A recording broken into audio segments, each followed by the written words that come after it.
कि चाय बेचने वाला पूरा भारत बेच रहा है, इसी काम में हासिल उसे महारत बेच रहा है।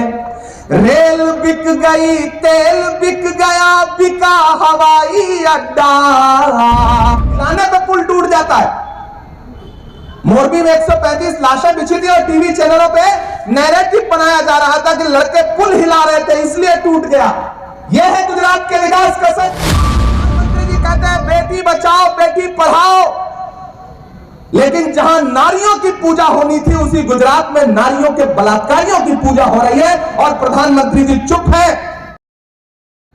मेरे भाई, मैं पिछले 2 हफ्ते से गुजरात के इलेक्शन में मुसलसल पूरा गुजरात घूम रहा हूं। गुजरात की आवाम में गुस्सा है। झील में पानी बरसता है यहां गुजरात में, झील में पानी बरसता है यहां गुजरात में, खेत पानी को तरसता है यहां गुजरात में, जिंदगी का हाल खस्ता है यहां गुजरात में, दूध महंगा खून सस्ता है यहां गुजरात में। मैं एक दिन पहले मोरबी में था। मैं उस शहर की खामोशी को महसूस करके आया हूं। उस शहर में एक ऐसी खामोशी है कि 135 लाशें बिछी थी उस शहर में। वो तमाम आंसुओं से भीगा है वो शहर। मैं उस शहर से होके आया हूं, तब मैं ये बात कह रहा हूं कि दूध महंगा खून सस्ता है यहां गुजरात में। अहमदाबाद वालों वो दिन याद करो जब पुल टूटा और 135 से ज्यादा लाशें बिछ गईं। पूरा मुल्क मोरबी के हादसे का मातम कर रहा था, लेकिन देश का हाकिम इसी गुजरात में होते हुए अगले दिन 3 बार कपड़े बदल रहा था और हरी झंडी दिखा रहा था। जब उसे जाकर के उन परिवारों के साथ खड़ा होना चाहिए था तो वो कपड़े बदल रहे थे। मैं तो मोरबी में खड़ा होकर के कह के आया हूं कि गुजरात की सरकार, आपने मोरबी के अस्पताल के रंगरोगन में टाइल्स लगाने में जो वक्त खर्च किया, अगर यही वक्त पुल के रखरखाव में खर्च किया होता तो मोरबी का पुल टूटता नहीं और 135 से ज्यादा लाशें नहीं बिछती। यह है गुजरात, यह है गुजरात के विकास का सच। 27 सालों में भारतीय जनता पार्टी की सरकार ने गुजरात को भ्रष्टाचार और कुशासन के अलावा, बदहाली के अलावा कुछ भी नहीं दिया है। मैं गुजरात के ग्रामीण अंचलों में जा रहा हूं। सड़कों की हालत ऐसी है कि सड़कों में गड्ढे हैं या गड्ढे में सड़क है, अंदाजा ही नहीं लग पाता।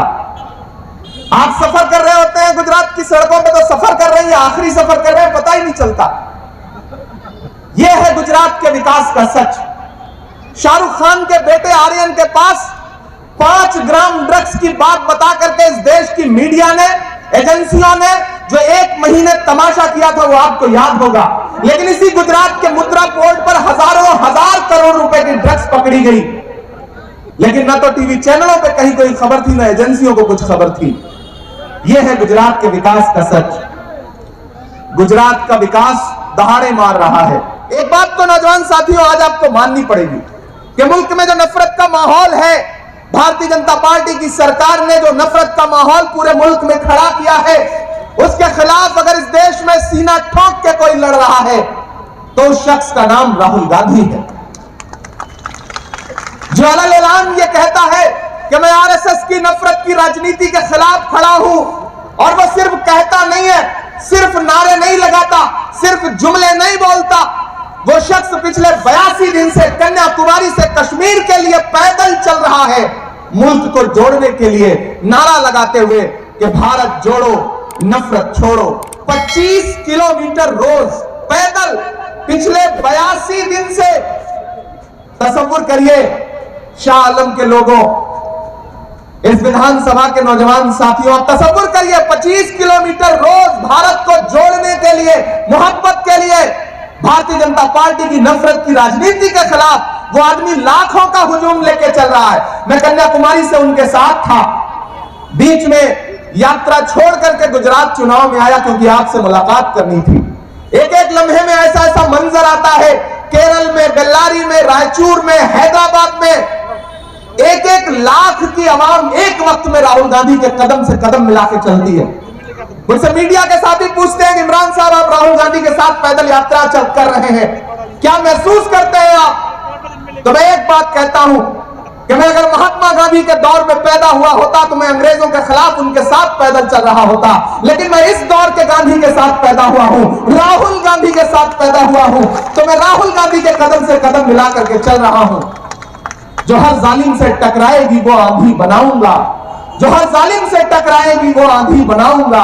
नए अंग्रेज आए हैं, नया गांधी बनाऊंगा। हम उसके साथ चल रहे हैं भारत को जोड़ने के लिए, मोहब्बत के लिए। मेरे भाई, न तेरा है न मेरा है, ये हिंदुस्तान सबका है। नहीं समझी गई ये बात तो नुकसान सबका है। जो इसमें मिल गई नदियां वो दिखलाई नहीं देती, महासागर बनाने में मगर एहसान सबका है। मैं आपसे ये कहना चाहता हूं कि दो ताकतें हैं। एक तरफ वो ताकत खड़ी है जो कहती है कि मुल्क तानाशाही से चलेगा, उसकी मर्जी से चलेगा, वो जैसा चाहेंगे वैसा चलेगा। लेकिन एक तरफ वो लोग खड़े हैं जो कहते हैं कि नहीं, यह मुल्क डॉक्टर बाबा साहब भीमराव अंबेडकर के संविधान से चलेगा, यह मुल्क पंडित जवाहरलाल नेहरू जी के विचारों से चलेगा, यह मुल्क मौलाना अबुल कलाम आजाद के ख्वाबों से चलेगा, यह मुल्क महात्मा गांधी से चलेगा, उनकी सोच से चलेगा। यह लड़ाई बहुत बड़ी है और इस लड़ाई में आपको भी चुनना पड़ेगा कि आप किस तरफ खड़े हैं। मैं खड़ा होकर के भाजपा की हुकूमत से पूछना चाहता हूं, आप जिस विकास का दावा कर रहे हैं, जिस विकास का ढिंडोरा पीट रहे हैं, उस विकास का सच क्या है? हमें बताइए उस विकास का सच क्या है।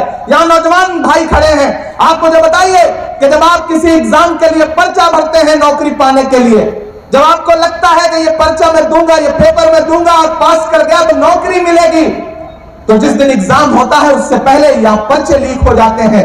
यह है गुजरात के विकास का सच। गुजरात के विकास का सच यह है कि यहां हिलाने पे पुल टूट जाता है। मोरबी में 135 लाशें बिछी थी और टीवी चैनलों पे नैरेटिव बनाया जा रहा था कि लड़के पुल हिला रहे थे इसलिए टूट गया। यह है गुजरात के विकास का सच। यहां से ट्रेन चलती है, मोदी जी हरी झंडी दिखाते हैं, आगे जाकर के जब भैंस से लड़ती है तो भैंस नहीं मरती, ट्रेन का इंजन टूट जाता है। यह है गुजरात के विकास का सच।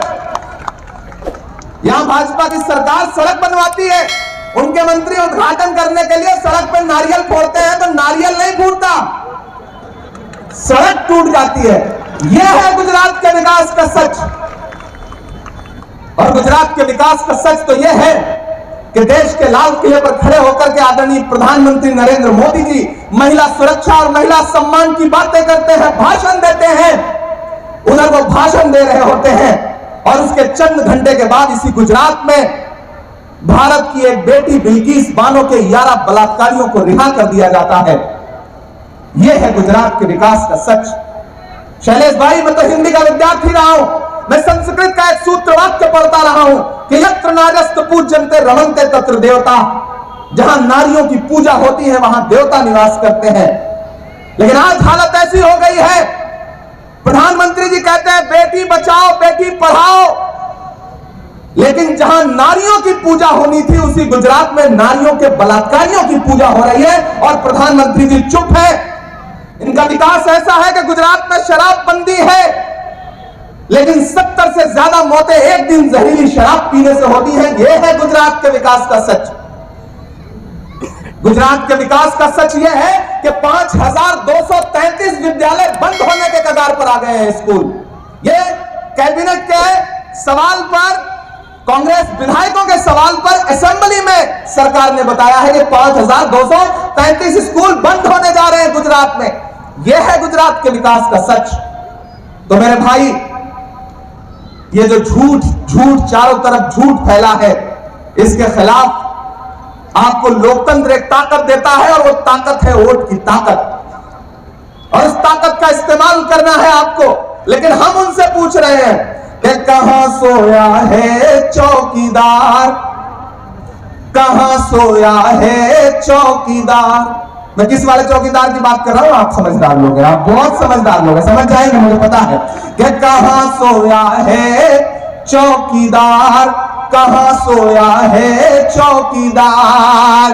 गैस सिलेंडर की कीमत भी 1000 के पार, कहां सोया है चौकीदार, कहां सोया है चौकीदार। चाय बेचने वाला पूरा भारत बेच रहा है, इसी काम में हासिल उसे महारत बेच रहा है। रेल बिक गई, तेल बिक गया, बिका हवाई अड्डा। अब तैयार रहना, पहुंचाना दिल्ली तक कि रेल बिक गई, तेल बिक गया, बिका हवाई अड्डा। सब कुछ बिकता देख के खुश हैं अपने जेपी नड्डा। जनता महंगाई की मारी करती हाहाकार, कहां सोया है चौकीदार, कहां सोया है चौकीदार। पेट्रोल और डीजल की कीमत रही सैकड़ा पार, कहां सोया है चौकीदार, कहां सोया है चौकीदार। आप बहुत अच्छा सुन रहे हैं, बहुत अच्छे लोग हैं, बड़े जिंदा दिल लोग हैं। मुझे तो आपसे ये कहना है कि ये जो लोकतंत्र का उत्सव है ये आपको ताकत देता है।